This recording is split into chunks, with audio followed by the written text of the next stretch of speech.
Welcome to the Stories with Traction podcast. I'm your host, Matt Zaun. Thank you for joining us as we uncover how stories are one of the most important aspects of your business. We'll talk about struggles, victories, and how you can utilize strategic storytelling to inspire those around you to action. Enjoy this episode. For those of you following along, this episode is a part of a series regarding copywriting, where we're diving into the what, the why, and the how regarding copywriting, how you can utilize these concepts to radically enhance and improve your organization. So on the last episode, we dove into the what, focusing on what copywriting even is in the first place. Well, now we're going to take it a step further and we're going to handle the why. Now, if you're just joining in, I highly recommend you pause this episode and go listen to the what, because this episode will make a lot more sense to you. So pause this episode right now, go listen to the what, and then come back. But if you are following along, I'm excited to dive even deeper into concepts regarding the why of copywriting. So I'm joined again by ERIN GEIGER, who has agreed to share all of these different insights with us, and I'm unbelievably appreciative of it. For those of you who might not know ERIN, ERIN is the founder of Muscle Creative, where she teaches people how great copywriting will lead to more business. Welcome back, ERIN. Thank you so much, Matt. I am excited to be back and to dig into our topic today. And I was fascinated with the last episode because I didn't think we were going to unpack as much as we did regarding the what. And I mentioned that to you, that I was just surprised that we expanded out the concepts of the what to the extent that we did. But I do feel that it speaks to the different pictures people have of copywriting. There's a lot of different organizations that, because they have different pictures, they handle copywriting in different ways. And some of those ways are extremely effective. And some of those ways, they're burning through resources, time, money, a lot of stress and frustration, because they may have a really good product or service, but they don't truly understand the picture of what copywriting is. So we already talked about the what. So I'm really excited to dive into the why on, once people understand what it is in the first place, what they can do, not only what they can do about it, but why it's so stinking important, so they could start to change different strategies that they have. So from a why perspective, what have you seen in the industry regarding a company sharing their stories with the world, and why it's so important for them to get a clear grasp of copywriting? Yeah, so I think that for a lot of organizations, sometimes copywriting is like a box that they check. They know they have to have it. They know they have to have somebody writing about them to try to connect to their audience to get some sales in the door, right? And so what I see a lot of, which is changing, I'm seeing a transition, thank goodness, into kind of what I teach. But what I was seeing a lot of historically was companies sharing their stories and making themselves the hero. So a company would tell about themselves, and they were the leading cast member, and maybe their customers were like the co-stars. And we need to flip that on its head, right? And so it's like your customer, I think a lot of people know this now, the person that you are targeting needs to be the hero in your story. And so that was the mistakes that I see a lot of companies doing, is that, yes, they were trying to get across their backstory, why they created their company, what they're selling, and why it benefits the customer. But it always came back to them, the company, and their story. And so now what I help companies do is to transition that story into something that is a collaboration almost with their target audience, and that the people that they want to ultimately sell to, let's be honest, are a big part of that story. They're not a small role. They are the starring role. And I think that's where a lot of people have to start, is that mindset shift. All right. So I really want to unpack that with you, because that is so important regarding discussing the why. why people should be focused more on this. So when they have themselves as the hero, so company A has themselves as the hero, it's going to be really difficult for their prospects to see themselves in that story. But if they do what you're talking about, Erin, which is position their client as the hero, their prospect that they're trying to bring into the fold and make them part of their ideal community, if they do that, those prospects are going to see themselves in that story, and it's going to lead to more business. So I really appreciate you mentioning that. So that's really powerful from a sales perspective. So for sales teams out there that are utilizing copywriting as part of their sales pipeline process, they have to start doing what Erin's talking about, which is insert their clients as their hero.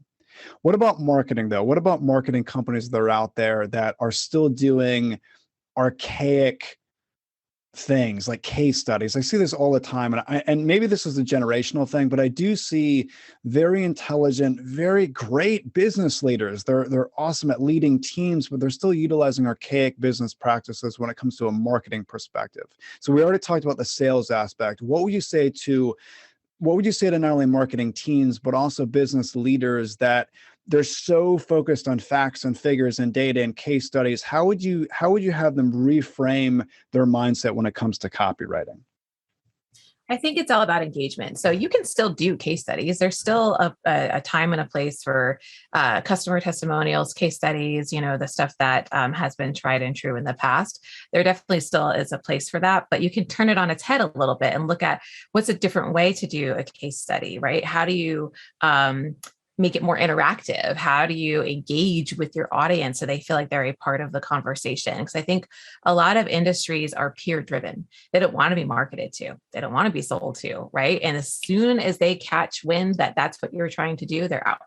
And so you have to make sure that the copy that you're using and the tools or the vehicles that you've decided to leverage make your audience a part of that very conversation. So you could do a case study where, you point out the pros and cons to your product. You could do it where it's a panel, it's a Q&A of different people in your industry that use your product or service. There's different ways that you could do it to increase the conversation and the discussion. Does that make sense? Absolutely. And this leads us into talking about content marketing, because you're saying if they catch wind that, hey, they're heavily being marketed to, they're going to put walls up. They're not going to want to embrace it. They're not even going to want to hear about it. So this really leads us into the content marketing, content creation aspect. Is how should people be thinking about their ideal community? We talked about ideal communities on the last episode regarding the what. So once they understand more deeply who their ideal community is, how can they reframe on we have to market to we need to bring individuals in the fold and create fun content, create interest. You mentioned engaging, not only engaging, but informative and shareable content. How can people be in the mindset of doing that and have that shift? Yeah, so you want to know not only who your audience or your community is, but where do they live? And we went over a little bit about this in the previous episode. But what are they interested in? So I worked for a startup that, people typically, they'll do those explainer videos, right? Like, they'll have 30-second to a 2-minute video that kind of explains what their company does, the product they sell, that sort of a thing. Typically it's like, some animation of like a lot of arrows and, it's like a little stick figures, kind of like showing, what the company does. Yawn. Right. And so I worked with a company where their target audience loved comic books, science fiction. So they partnered with a great production company, and they created an explainer video that was almost like a Marvel movie teaser trailer. And it's like they took a traditional idea and then they looked at who they're trying to connect with, and then they married the two ideas. And so their target audience who loves comic books and sci-fi and saw that's like this Marvel movie-esque, explainer video, like tuned in, and people were clamoring about it, sharing it, and that sort of a thing. So it's like, you need to know your audience that much to where it's like, you don't have to reinvent the wheel. You don't have to come up with the next big crazy marketing idea. You can use these traditional levers, but you got to use them in the way that your audience will actually care about and feel like this is cool. And I'm actually going to share this with my peers. That's the holy grail. Once they see what you're doing and they actually want to share it, then that's huge. And so kind of look at that kind of example with that, that Marvel movie trailer, because nobody had really done that before. Yeah, that's a really good example. And I really think it speaks to you mentioning all about engagement. You said it is truly all about the engagement. And one of the things that I feel that a lot of content creators are really challenged with is there's so much noise that's out in the world. I mean, I saw statistics a while back that the average individual living in the United States today sees 8,000 messages every single day. Every single day, they're being bombarded with 8,000 messages. So how in the world is someone able to get above that noise? I do believe, because I've seen it time and time again, a lot of that goes back to what you're talking about. A lot of it goes back to how do you grab people's attention, literally grab them out of their daily life, whether they're scrolling on social media, whether it's in their inbox. We had talked about emails yesterday, but truly grab them out of their current state of mind and get them engaging within what you're doing. And that all goes back to what are they interested in? In addition, I know that it goes back to stories because I've seen it time and time again. Companies that truly understand the power of storytelling and how to create and craft and tweak these stories that truly relates to their target audience, to their community, they're going to get above the noise a lot easier. So with that said, let's shift gears away from marketing for a second and talk about company culture. And a lot of these pieces, they're interconnected, the sales, the marketing, the company culture. But one of the biggest challenges I hear across the country right now when it comes to business leaders is winning the talent war. Not only retaining top talent, but also winning the talent war, going out and getting individuals that they desperately need to be a part of their organization. So let's talk about it from a winning the talent war perspective first. How can companies utilize copywriting well to get their message, get their business values into the minds of people in the community? Yeah, so there's a few ways to do that. So you're going to want to look at, how are you portraying like your company, right? So the messaging has to go along with that. Like, are you fun yet informative? Are you, delightful and, entertaining? Like, what is it that makes what's the personality of your company? Because that's who you're going to attract as well, right? And so you have to make sure that that's aligned in all of your messaging, whether it's your social media, your ads, even your blog posts, your articles, that sort of a thing. It has to have a thread of that. And I will tell you, if your company does not yet have a content strategy and an editorial style guide cemented, work on that now. Get your teams to work on that now. Because I think I see a lot of companies that kind of just like, oh yeah, we have someone who writes our content, but they have nothing to back it up so that your content can then come across as being all over the place because you don't have a persona or a community written up that you're trying to speak to. You don't know, you haven't defined your tone or your voice. So just a little insight there is like, if you do not have that yet in your company, you really do need to work on a solidified content strategy and an editorial style guide. So the talent that you want to attract is going to see all of this content that you're putting out, and they're gonna be like, okay, I like their vibe. Even on your careers page, like so many careers pages I see, they're very dry and sterile. And it's like, is that who you want to hire? Maybe, but if it's not, then you need to have your careers page needs to also have the personality. And I've worked with companies where they're doing pretty cool things like with their, welcome to the team posts. It's not just like, hey, we hired a new designer, like let's all welcome Marcos. It's like, what makes Marcos Marcos, right? So where does he live? Does he live in the United States? Is he a global employee? What is he into? Does he dive with sharks? Like what hobbies does he have? Because then you can lead with that. We talked about the hook a little bit in the previous episode, and it's just like, start with that. And it's like, Marco remembers it like it was yesterday when he was within an inch of his life, when like the first time he went, cage diving with sharks or something like that. People are like, what, and then at the end, you're like, welcome our new designer, and so it's just part of that thing where you're bringing in their personality, and you're bringing into, what the culture is of your company, where people are like, that's pretty awesome. Like, they're hiring people like that, and they're valuing the personal part of the people that they're hiring and not just the professional. That's awesome. And so people are flocking to that more and more, especially post-pandemic, because they want that connection. They want to be seen and they want to be heard, and they want to be valued holistically and not just as an employee and like what their skills can bring to the company.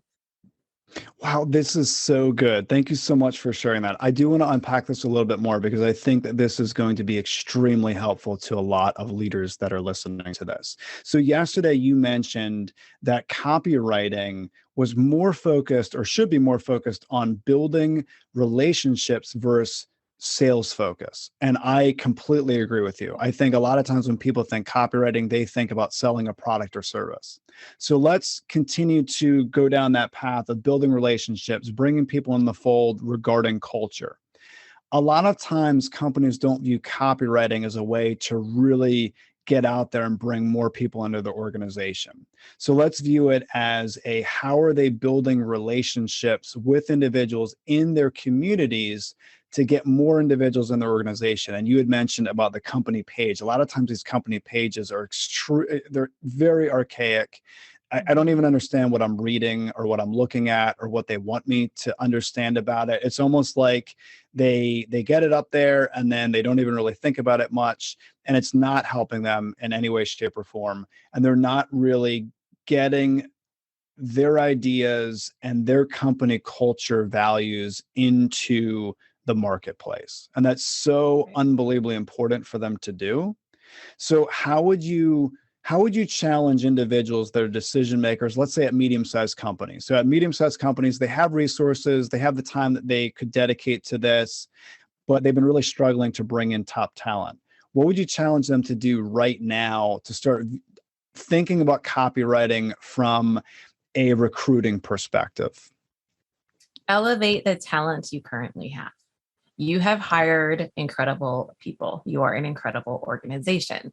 So take advantage of that. It's all about low-hanging fruit. You've already hired these great people. What makes them them? What makes them tick? I have looked at company pages where the ones that caught my attention actually had little blurbs about some of their employees, and not just like, Sandra loves, IT. And she's always loved it. It's her passion, and it's like, ho hum, I don't care. That's her career. That's what you hired her for. But what makes her her, And it's like, you just put like a quick quote for them, or a crazy, I even have worked with companies where I'm like, do 2 truths and a lie, and it's like, just put out like 2 truths about an employee and then something that's not true. And this is great. This works great on social media as well. Like when you're introducing a new person, just be like, 2 truths and a lie time. This is our new, lead HR person or whatever. Here's 2 truths and a lie. Which one's the lie? And make it kind of a game. People are they're engaging with your social media posts. They're getting to know your company. And so you can do fun things like that on your career page as well. Elevate the people you have, and the key word there is people. They are people. Okay. They are not just a tool in your toolbox of talent and skills. But you're going to elevate them as people, because then if the people who are applying relate to who you've already hired, then that's beautiful, right? That's like a melody waiting to happen, because you already, value the people that you hired, and hopefully you want more like them. And so people will then connect on that level as well. So it's more of like, not just touting what your company does and the benefits, but how you take care of the people as well. All right. So I don't want anyone to overlook this because this is so important. So you had mentioned two truths and a lie. I love that idea. I love it for so many reasons. Okay. One, it goes back to your point about it's all about engagement. So if you're posting that on a social media page, you're going to get a heck of a lot more engagement where people are going to be commenting, trying to figure out what's the lie. So that really ties into that point that you shared regarding engagement. But I also like it because I did an episode with Andrew Phelps regarding gamification of business. So I highly recommend people check that episode out. I will have that in the show notes. But he goes through that gamifying different processes in business is so unbelievably important. And you can use a lot of those strategies and concepts to gamify your copywriting. View it almost as a game, because if you've tapped into who your target audience is, your ideal community, they're going to want to have that back and forth. You had talked about the collaboration piece. What better way to collaborate over games? So it really ties in really well to that episode on make a game out of it. Be a little bit playful with it. So let's talk about that a little bit more from a employee retainment perspective. So we talked about winning the talent war. What about keeping individuals we have in the organization on board so they don't leave? How would you utilize gamification regarding copywriting to keep top talent, Erin? Yeah, so there's a few ways that you can do it. So in my experience, it's like you want to keep them engaged, right? And honestly, keeping them involved too, and what you're doing to retain talent is huge. Instead of kind of like figuring out a plan as a silo, you got to figure out like what makes your employees tick and what's going to keep them around. And so people want to be seen and heard, like I mentioned a few minutes ago. And so if you really know the values that your employees have, then you can tune into it. So you could even have like, I know some companies are like, we have our writers and they're the ones who write.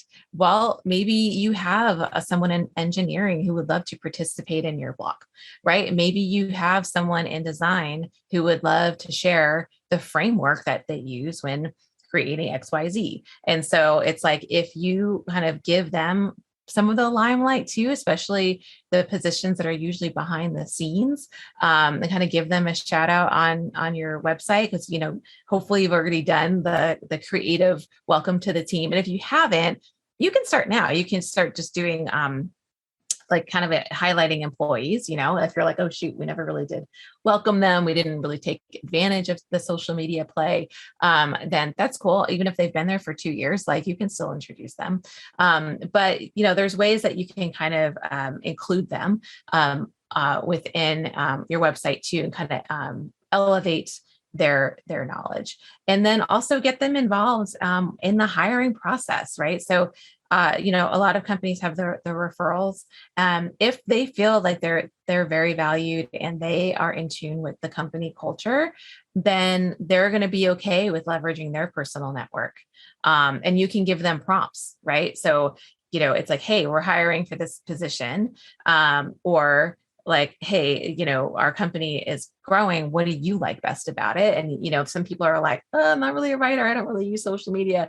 That's okay. Your marketing team can create social media starters and be like, hey, if you ever want to talk about XYZ, this, part of your job, or about this aspect of the company, or, and obviously, you're going to want to have rules and regulations of what they can and cannot share, as far as maybe it's funding or, whatever your company is going through at the time. But you can be like, hey, this could, play really well on LinkedIn, or, our audience is mostly on Twitter. So if you're on Twitter, here's some social media starters to kind of get their brain jogging as far as what copy they can write, because you want their copy to be original and organic, and not just everyone copying and pasting the company party line, right? And so it's like, you're going to give them like, hey, this is inspiration. So, if you do want to help us out, for us to, to feel like they're a part of the company that they want to stay with, and that's for retention.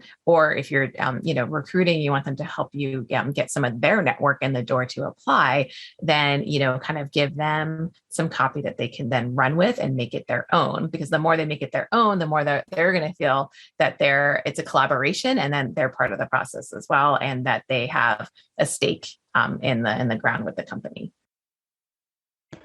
Those are awesome points that I hope people really take advantage of. I hope people are going to listen to what you're going to say, Erin, and actually adopt what you're talking about, because I see so many leaders across the country screaming about how difficult it is to find great people, to bring them in, how tough it is to keep them engaged. And they keep talking about, we have a great culture, we have a great culture. Show us, show us that you have a great culture. Don't just tell us, show us. And you can show us through sharing your stories by utilizing the copywriting techniques and concepts that Erin's talking about. So it's so important. And so many leaders don't understand why copywriting is important. So I hope that this episode clears it up for them. Before we wrap up, Erin, I want to talk about the why a little bit more. If you were to tell a business leader that as soon as they hear copywriting, they want to delegate, they don't want to think about it, what would you say to them to start focusing on why this is important for them to recognize it as something they should be more focused on in their organization? Why is this bigger than what they think it is? Because everybody needs to be aligned. So if you're just going to delegate it and just be like, oh, my marketing team will handle it, then like I said, the other, with our previous episode, it's like, you've lost the war, right? It's like, it has to come from, it could be collaborative. I don't even want to use the term top down, because I feel like it has to be an even playing field, but everybody has to be in lockstep with what the messaging is. And copywriting is everywhere. It touches everything. Okay. It touches your website, your social media, your blogs, your PR. The tentacles go deep, and so you have to make sure that you are in control of that. You are 100% not just aware, but directing that messaging, right? Because if it goes awry in any of those places, it can throw a lot of your campaigns, a lot of your goals off. The goal is that if you're doing copywriting right, and you're growing your audience, you're going to grow not just brand awareness, but brand affinity. So it's not just people that are aware of your brand, but like your brand and are going to evangelize your brand. So think about it in that way. And that by the time that person has gone through their journey with your brand, they've gone through the different touch points. Maybe they've seen an email, maybe they've seen a social media post, they've seen a press release, they've gone on your website, these different things, that by the time they get to that sales conversation, it's a no-brainer. It's not even like the sales team has to try that hard, because they're already bought in. They already know you. They already know what you stand for. They already know what you're going to do for them. They've already seen it play out with how you've helped their peers, and they are all in, and they know exactly what they want from you. That's the big why, of copywriting. It's doing all that work. It's laying all the groundwork for your company, so that by the time that sales conversation happens, there's no persuading or anything. It's like they already know, they bought in, and they're ready to sign. That's awesome. And you did paint the picture very well regarding that this is bigger than what a lot of business leaders think it is. Copywriting should be something that is on the forefront of the CEO's mind, of the VP of sales, of the VP of marketing. Doesn't matter where they're in the organization, they should be really focused on that. So thank you so much for sharing that. And Erin, thank you again for your time. I know you're very busy, but I really appreciate what you shared today. I had a lot of takeaways, but I do want to focus on 3 that I want to leave everyone with, I think is really, really important. So we're talking about the why. So again, the last episode, we talked about the what to really get a clearer picture of what copywriting is. And then today we focused on the why and why it's so important for sales. You had talked about, don't make your organization the hero of your story. You need to change that, and you need to have your client as the hero of your story. By doing that, you're going to get more collaboration, and your prospects are going to see themselves insert it within your story, which is going to lead to more sales. We talked about why it's so important for marketing, and you talked about it. It's all about engagement. It's not about the data and the numbers and the facts and figures and the case studies is all about engagement. And it's what is your ideal community interested in? That all goes back to where we're marketing in today's world, not what we were doing in the 90s, which I still see a lot of companies doing. Then we talked about why it's so important for company culture. And I don't want people to miss this, because a lot of times when leaders think about copywriting, they think about it from a sales and marketing perspective, not a company culture perspective. And they're really missing a huge opportunity here. You had talked about sharing your culture through copywriting, utilizing different stories and sharing that out into the world to win the talent war. And you can even share the two truths and a lie. I thought that was an awesome point to gamify that within the community, within their ideal community, because you're going to get more buy-in. And then we also talked about utilizing it from a retaining top talent perspective. On people don't want to be told they have a good company culture, they want to be shown. And one of the best ways to do that is have that collaboration, learn more about their colleagues, and all of that can be done through copywriting. So thank you so much, ERIN. I very much appreciate it. I do want people to come to you if they have copywriting questions. So if they have any questions with what we covered here today regarding the why, where can they go to reach out to you to get some more of their questions answered? Yeah, I know. I appreciate that. I'm always happy. I always tell people, talk copy to me. I love it. So if you go to musclecreative.com, you can find out more about me.